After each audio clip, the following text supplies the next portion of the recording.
Commission on Elections ay kinikilala pa rin ang kandidatura ni dating Pangulong Rodrigo Duterte dyan sa lokal na halalan sa bahagi ng Davao. Kasunod yan ng naging pahayag ni Vice President Sara Duterte na kailangang umuwi ng kanyang ama para naman sa pagtakbo nito sa halalan. Alamin natin ang update mula sa COMELEC. Nariyan si Bombo Isa Cotoner.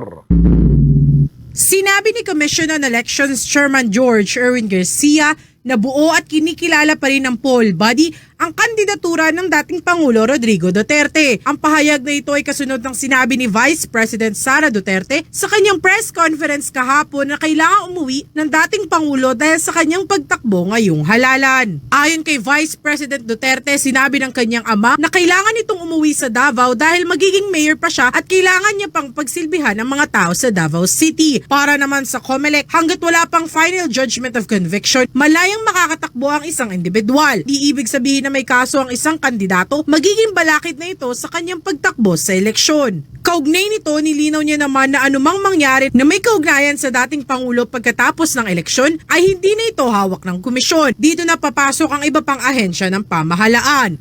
Ay, intact na intact po ang kandidatura niya. Siya po'y kandidato. Walang final judgment of conviction. Maaaring isang tao ay may hinaharap na kaso, pero hindi po yung balakid sa pagkandidato niya. Kasi kung ang dahilan lang po ay dahil may hinaharap na kaso ang isang kandidato, lahat po ng kandidato papailan ng kaso.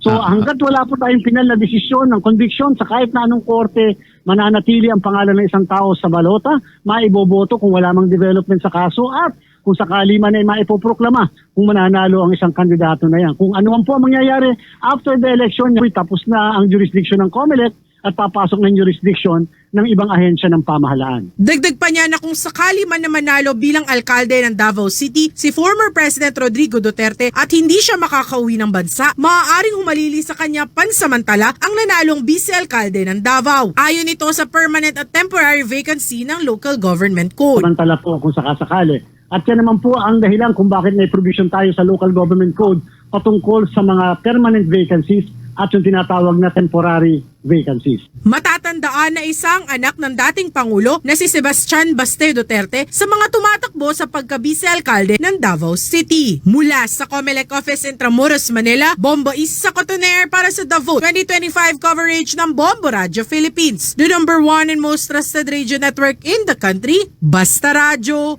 Bombo!